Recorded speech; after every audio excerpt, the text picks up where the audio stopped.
Insyaallah, insyaallah, insyaallah, you'll find your way. Insyaallah, insyaallah, insyaallah, you'll find your way.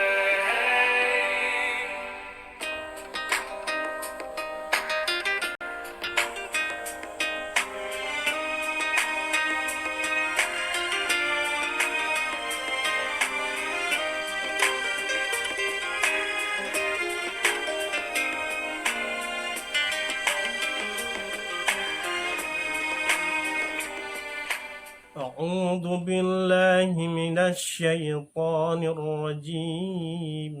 بسم الله الرحمن الرحيم.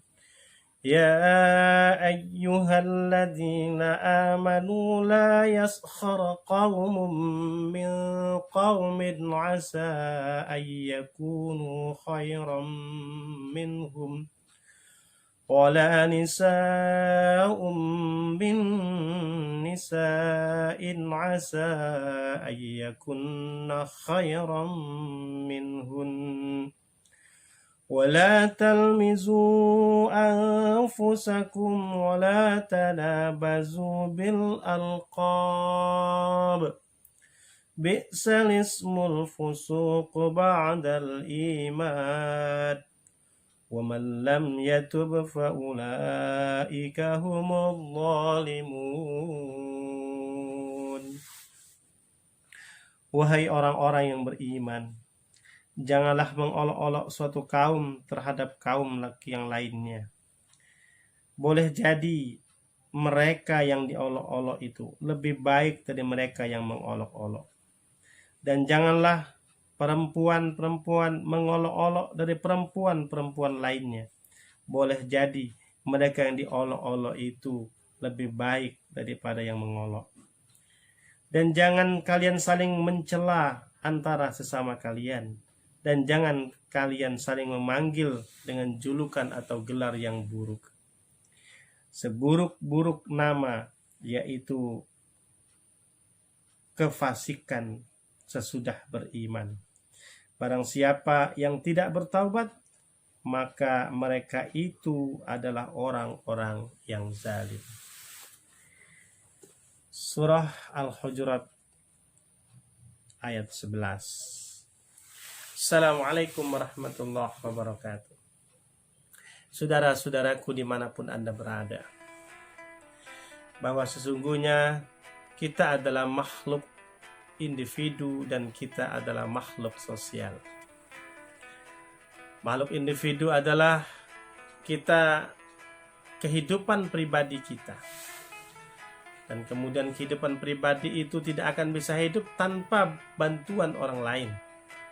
Maka kita juga disebut makhluk sosial, karena kita butuh eksistensi hidup di tengah-tengah masyarakat.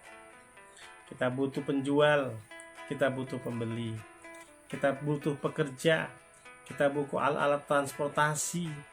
Semua kita butuh yang tidak bisa kita penuhi sendiri. Maka kita disebut makhluk sosial. Dan masing-masing kita akan mempertanggungjawabkan apa yang kita berbuat di hadapan Allah Subhanahu wa Ta'ala. Wajib bagi kita untuk membuat diri kita menjadi makhluk individu yang saleh. Secara individu kita harus saleh, karena kita memang ditakdirkan Allah, diciptakan Allah untuk beribadah kepada Allah Subhanahu wa Ta'ala. Oleh karena itu, tidaklah kita diciptakan kecuali untuk ibadah. Wa ma khalaqtul jinna wal insa illa liya'budun. Dan tidaklah kami ciptakan jin dan manusia kecuali untuk beribadah kepada Allah Subhanahu wa Ta'ala. Maka ibadah dalam kaitan pribadi itu disebut ibadah mahdhah, yaitu ibadah yang berkaitan hubungan kita dengan Allah Subhanahu wa Ta'ala. Salat, puasa, zakat, haji, dan lain sebagainya. Dan tidak ada semua ibadah-ibadah mahdhah itu yang tidak memiliki pengaruh kepada kehidupan sosial. Orang yang sholat maka dia akan terbebas. Dia akan bisa menghindarkan dirinya dari perbuatan keji dan munkar. Orang yang berpuasa akan melahirkan orang-orang yang jujur, orang-orang yang disiplin, orang-orang yang merasa selalu diawasi oleh Allah Subhanahu wa Ta'ala. Orang-orang yang berzakat, berinfak, bersedekah, dia akan merasakan bahwa dia bukanlah makhluk individu. Dia adalah makhluk sosial. Dan harta yang diberikan Allah kepadanya dia gunakan untuk kebutuhan saudara-saudara yang lain. Baik itu termasuk mustahik dalam kaitan syariat Islam, maupun mungkin bukan mustahik, non-muslim misalnya. Karena dia adalah makhluk sosial. Nah, oleh karena itu dalam kaitan inilah Allah di dalam Al-Quran banyak menyinggung terkait akhlak-akhlak kita dalam bergaul dan bersosial di tengah-tengah masyarakat ini. Karena itu bagian daripada kesempurnaan ibadah mahdoh kita. Boleh jadi ibadah kita baik, ibadah mahdoh kita khusyuk, sholat kita khusyuk, tapi di luar kalimat-kalimat yang kita baca di dalam sholat itu sangat teratur dan sangat disiplin. Tetapi begitu kita berada di kehidupan sosial, ternyata lidah kita tidak bisa menjaga itu. Lidah kita menyakiti sana sini, melontarkan kata-kata yang ketus, dan lain sebagainya, yang membuat orang-orang tidak nyaman berada dekat dengan kita. Oleh karena itu, saudara-saudara, maka semua ibadah-ibadah mahdoh itu akan berpengaruh bagaimana dalam kehidupan sosial kita. Maka kita hidup tidak cukup kita diri sendiri. Ada istri, ada anak-anak kita, ada orang tua, ada mertua, ada saudara-saudara kita, ada ipar-ipar kita, ada juga tetangga-tetangga kita.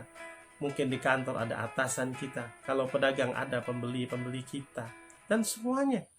Semua itu adalah kehidupan sosial yang harus kita jaga dengan seimbang.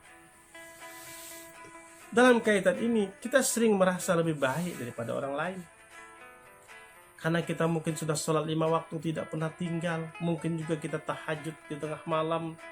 Mungkin juga infak kita banyak. Mungkin juga merasa diri kita, ilmu pengetahuan kita lebih tinggi. Karena kita menuntut ilmu kemana-mana. Sementara orang lain kita anggap remeh. Orang lain kita anggap tidak sebaik kita. Boleh jadi memang imannya tinggi mungkin, boleh jadi amalnya banyak, tetapi dia lupa bahwa Allah menghendaki kita menghargai orang-orang yang berada di bawah kita. Dia lupa mungkin kesombongan itu adalah milik Allah. Sombongan adalah pakaian Allah, kita tidak boleh mengambil itu. Baik dari segi ilmu, harta benda, kedudukan, popularitas, dan lain sebagainya. Nah, dalam hal ini, dalam surah Al-Hujurat ayat 11, Allah mengingatkan kepada kita. Ya ayyuhallazina amanu la yaskhar qaumun min qaumin asa ayyakunu khairan minhum. Hai orang-orang yang beriman, janganlah satu kaum mengolok-olok kaum yang lain. Kaum cerdik pandai jangan mengolok-olok orang yang bodoh. Kaum yang merasa kaya jangan mengolok-olok orang yang biasa, orang yang miskin. Kaum terpelajar demikian juga. Demikian juga dengan para pejabat mungkin. Janganlah mengolok-olok rakyat. Banyak hal orang ketika berada dalam satu komunitas yang sama, kemudian dia merasa itu bagian dari eksistensi dirinya berada di tengah-tengah masyarakat, terkadang merasa lebih daripada orang lain. Sehingga orang lain dijadikan bahan olokan. Orang lain dijadikan bahan mainan, karena dia merasa dirinya, grupnya, kelompoknya yang merasa lebih baik daripada orang lain, sehingga dia merasa wajar untuk mengolok-olok orang lain. La yaskhar qaumim, janganlah kalian mengolok-olok satu kaum dengan kaum yang lain. La yaskhar qaumun min qaumin. Kenapa? Asa ayyakunu khairan minhum. Boleh jadi yang diolok itu lebih baik daripada yang mengolok.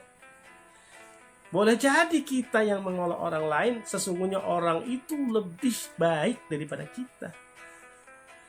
Kita sering melihat penampilan saja. Kita sering melihat casingnya saja.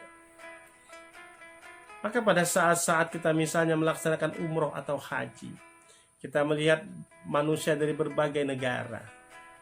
Ketika kita Indonesia mungkin bertemu kawan-kawan kita, saudara kita dari Afrika yang kulitnya hitam legam, rambutnya ikal misalnya, kita kadang merasa kita lebih baik. Kita kadang merasa kita lebih ganteng atau lebih cantik dibandingkan mereka.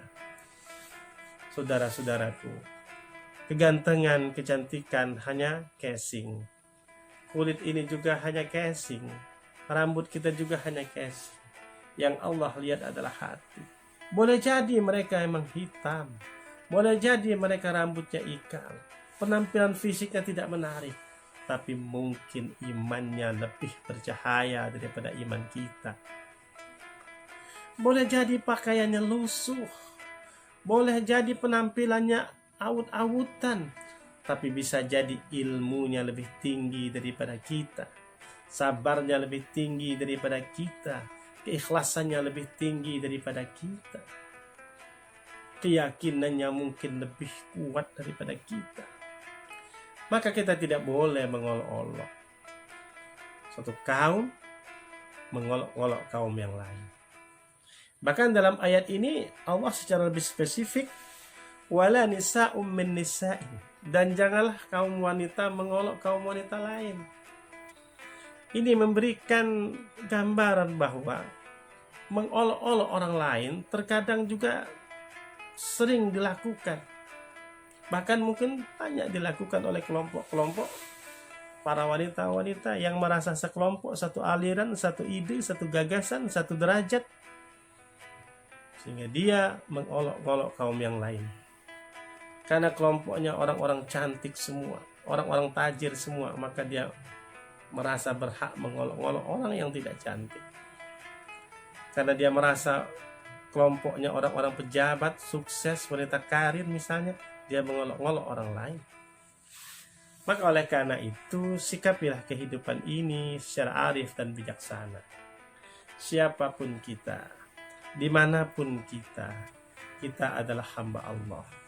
Kita adalah makhluk individu dan kita adalah makhluk sosial. Wajib bagi kita untuk menjadikan diri kita ini orang yang soleh secara individu. Wajib juga bagi kita kesalehan individu itu harus dapat dirasakan oleh semua orang yang berada di lingkungan kita, terutama keluarga kita. Karena orang yang soleh itu yang pertama kali merasakan kebaikan-kebaikannya atas kesolehannya itu adalah istri dan anak-anaknya, suami dan anak-anaknya dan keluarganya. Oleh karena itu, kata Rasulullah, sabda Rasulullah, sebaik-baik kamu orang yang paling baik terhadap keluargamu. Artinya, mungkin dia soleh, dipuji-puji masyarakat, dihargai masyarakat, tapi kesolehan itu hanya ditampakkan, hanya kelihatan di tempat sosial, tempat masyarakat. Ketika di rumah istrinya menderita, anak-anaknya takut, dan lain sebagainya. Maka yang pertama-tama merasakan kebaikan orang yang soleh adalah orang-orang terdekatnya. Baru kemudian masyarakat lainnya. Mudah-mudahan apa yang kita sampaikan ini dapat menambah wawasan dan pencerahan kita. Semoga Allah memberkahi kita, menjadikan kita hamba Allah yang soleh secara individu, dan kita pun dihargai oleh Allah nanti di akhirat sebagai orang-orang soleh secara sosial. Demikian, terima kasih. Wassalamualaikum warahmatullahi wabarakatuh.